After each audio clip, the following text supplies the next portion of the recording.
안녕하세요. 나만의 개인 맞춤 법무사 김영용 법무사입니다. 이번 시간에는 제가 최근에 서울에서 면책 결정을 받아들였던 한 분의 사례를 가지고 내가 개인회생을 신청할지 파산 면책을 신청할지 급여 부분에서 좀 애매하신 분들이 있습니다. 우리가 생계비로 정해져 있는 그 금액 정도에 약간 상회하는 정도의 급여를 받고 계신 분들이 어떤 경우에 파산 면책으로 신청하셔서 면책 결정도 받으실 수 있는지 이 부분에 대해서 설명을 드리려고 합니다.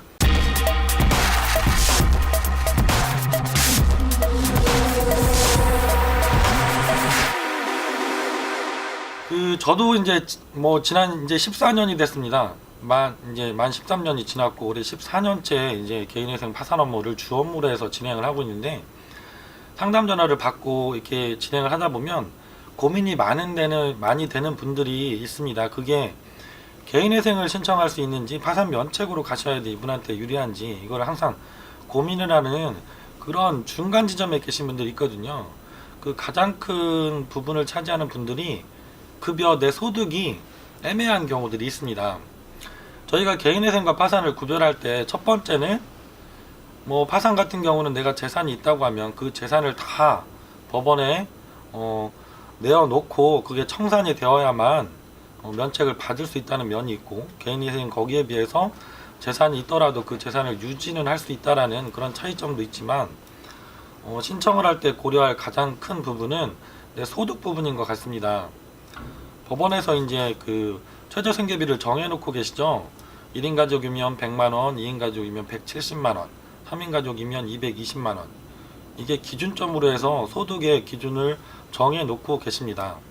그래서 원칙적으로는 내 소득이 우리 가족 생계비보다 못 미치거나 아예 소득이 없다 하시는 분이 파산 면책 신청으로 들어가실 수가 있거든요. 근데 제가 상담 전화 받다 보면 그 법원에서 정해놓으신 최저 생계비보다 약간 상회하는 경우들도 상당히 많이 계신데요. 이런 분들 경우에 이제 고민을 같이 하게 됩니다. 개인회생으로 들어가면 물론 결정 받아들이는 게 너무 쉽습니다. 변제금도 낮은 수준으로 결정 받아들일 수가 있죠. 그래서 개인회생으로 받더라도 이분이 3년 동안 그 정도 돈은 충분히 납입해 나가시는 게 가능한 경우들이 일 수도 있습니다. 하지만 제가 아무래도 3년이란 기간 동안 변제금을 잘 납부해야 되는데 중간에 또 일들이 생기실 수 있잖아요. 직장 다니시던 게 실직이 되실 수도 있고, 요즘처럼 경기가 어려우면 사실 직장이 어려워져서 문을 닫는 경우들도 많이 계십니다. 그리고 특히 자영업자분들이야 워낙 경기가 안 좋다 보니까 요즘에 폐업하시는 분들도 많고, 장래 내 사업의 소득을 내가 미리 예정할 수가 없으니까 더 어려우신 경우죠. 오늘 사례로 말씀드린 이분 같은 경우가 어린 자녀 한 명 있었는데 소득은 185만원이셨습니다. 그럼 2인 가족 생계비보다 한 15만원 정도 초과되는 경우였죠. 하지만 상담을 해보니 이분은 이제 오래전에 이혼을 하셔서 어린 자녀를 혼자 부양하고 계신 한부모 가정이셨고, 또 아버님이 연세도 많으시고 질병도 있으셔서 아버님 생활비도 일부 이렇게 보조를 해주셔야 되는 그런 사정이 있으셨습니다. 그래서 이런 것들을 봤을 때 이분이 개인회생으로 가면 어렵게 변제금을 납부해서 면책까지 가실 수도 있겠지만, 그거보다는 당장 파산 면책 신청을 해서 변제금 납부 없이 면책을 받아들이면 더 좋겠다라는 생각을 했고, 같이 상의해서 파산 면책으로 신청했습니다.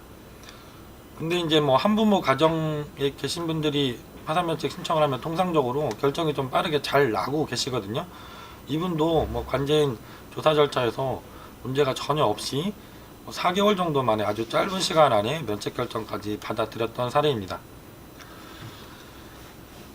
오늘은 제가 그 개인회생을 신청해야 될지 파산 면책을 신청해야 될지 이 소득 부분이 애매하신 경우에 어떻게 하면 좋을지에 대해서 좀 사례를 가지고 말씀을 드렸는데요.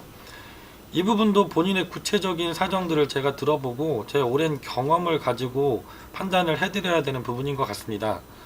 의뢰인한테는 아주 중요한 부분이거든요. 근데 본인께서 그것을 판단하시기는 너무 어려울 것 같고요. 또 많은 사무실들이 이렇게 고민을 같이 해야 되는 경우에 너무나 손쉽게 개인회생으로 하세요 이렇게 말씀들을 많이 하시는 것 같습니다. 김영용 법무사에게 전화 주시면 제가 상담 시간이 길어지더라도 같이 고민을 해드리도록 하겠습니다. 전화가 너무 많이 오셔서 제가 전화를 바로바로 못 드리고 이렇게 장시간 기다리게 되는 경우들도 있고요. 전화를 못 드리는 경우들도 있습니다. 최근에 제가 몸도 좀 아파서 전화를 많이 못 드려서 죄송한 분들이 많았었는데요. 그래도 상담을 원하시면 저희 직원들한테 메모를 남겨주시면 제가 최대한 빠른 시간 안에 전화를 드릴 수 있도록 노력을 하겠습니다. 김영룡 법무사였습니다. 감사합니다.